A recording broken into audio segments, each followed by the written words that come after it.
വീണ്ടും വാർത്തകളിലേക്ക്. ഭാരതത്തിലെ വിമാനത്താവളങ്ങളിലെ ഗ്രൗണ്ട് ഹാൻഡ്ലിംഗ് കാർഗോ സർവീസുകളിൽ നിന്നും ടർക്കിഷ് കമ്പനിയായ സെലബിയെ BCAS പുറത്താക്കി. കൊച്ചി, ഡൽഹി, മുംബൈ, അഹമ്മദാബാദ് ഉൾപ്പെടെയുള്ള വിമാനത്താവളങ്ങളിലെ സെലബിയുടെ പ്രവർത്തനം നിർത്തി.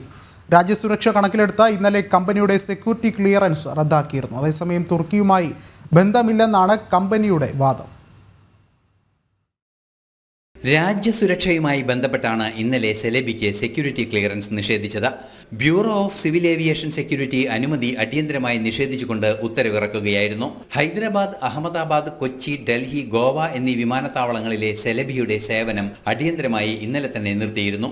തുടർ നടപടികളുടെ ഭാഗമായി എയർ ഇന്ത്യയുടെ ഉൾപ്പെടെ ഗ്രൗണ്ട് ഹാൻഡ്ലിംഗ് വിഭാഗങ്ങളെ സെലബിക്ക് കരാർ നൽകിയ ഇടങ്ങളിൽ വിന്യസിച്ചു. എല്ലാ വിമാനത്താവളങ്ങളിൽ നിന്നും സെലബിയുടെ സേവനം ഒഴിവാക്കി.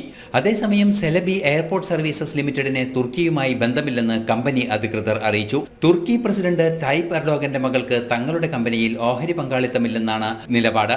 ഭാരതത്തിനെതിരെ പാകിസ്ഥാൻ പ്രയോഗിച്ച ഡ്രോണുകൾ നിർമ്മിച്ച സ്ഥാപനത്തിന്റെ ഉടമയാണ് എർഡോഗന്റെ മകൾ സുമയ്യയുടെ ഭർത്താവ്. ഇക്കാര്യങ്ങളൊക്കെയാണ് രാജ്യസുരക്ഷയുമായി ബന്ധപ്പെട്ട വിഷയങ്ങളിൽ വെല്ലുവിളിയായി ഉയർന്നുവരികയും ചെയ്തത്. ന്യൂസ് ഡെസ്ക്, ജനം.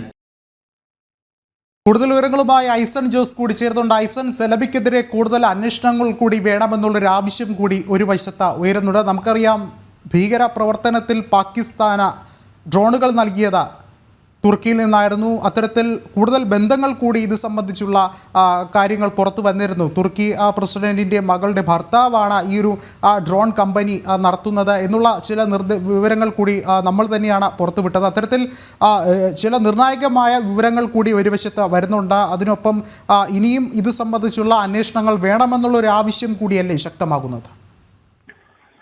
തീർച്ചയായും ഇത് സംബന്ധിച്ചുള്ള അന്വേഷണം തുടരണമെന്നൊരു ആവശ്യം തന്നെയാണ് വളരെ കൃത്യമായി മുന്നോട്ട് വരുന്നത്. നമുക്കറിയാവുന്നതാണ്, നേരത്തെ നമ്മൾ സൂചിപ്പിച്ചതുപോലെ തുടർച്ചയായി ഇത്തരത്തിലുള്ള വിഷയങ്ങളിൽ ഇടപെട്ടിട്ടുണ്ടായിരിക്കാം ഈ സെലിബി എന്ന് പറയുന്ന കമ്പനി എന്നാണ് ഇപ്പോൾ നിരീക്ഷിക്കപ്പെടുന്നത്. അത്തരത്തിലൊരു സാഹചര്യം ഉണ്ടാകുമ്പോൾ സ്വാഭാവികമായും നമുക്ക് മനസ്സിലാക്കാൻ സാധിക്കുന്നത് തുടരന്വേഷണം അനിവാര്യമാണ് എന്ന് തന്നെയാണ്. നേരത്തെ വിഷ്ണു സൂചിപ്പിച്ചതുപോലെ ഈ ഡ്രോണുകൾ നിർമ്മിക്കുന്ന സ്ഥാപനം, അതായത് നേരത്തെ നമ്മൾ കണ്ടതുപോലെ ഡ്രോണുകൾ നിർമ്മിക്കുന്ന സ്ഥാപനത്തിന്റെ ഉടമ കൂടിയായ ടൈപ്പ് എർഡോഗന്റെ, അതായത് ടർക്കിഷ് പ്രസിഡന്റിന്റെ മകളുടെ ഭർത്താവ് ഈ ഡ്രോണുകൾ നിർമ്മിച്ച ഡ്രോണുകളാണ് പാകിസ്ഥാന് വേണ്ടി ലഭ്യമായതും. പാകിസ്ഥാൻ അത് ഈ അടുത്ത സമയത്തുണ്ടായ യുദ്ധത്തിൽ, അതായത് പഹൽഗാം ആക്രമണത്തിന് ശേഷം ഭാരതത്തിന്റെ ശക്തമായ തിരിച്ചടി ഉണ്ടായ വേളയിൽ ഭാരതത്തിനെതിരെ പ്രയോഗിച്ച ഡ്രോണുകളിൽ ബഹുഭൂരിപക്ഷം ഇതായിരുന്നു എന്നായിരുന്നു അറിയാൻ സാധിച്ചത്. ഇത് സൂക്ഷ്മ പരിശോധനയുടെ മറ്റു പരിശോധനകളിലൂടെയും അത് തെളിയിക്കപ്പെടുകയും ചെയ്തിരുന്നു.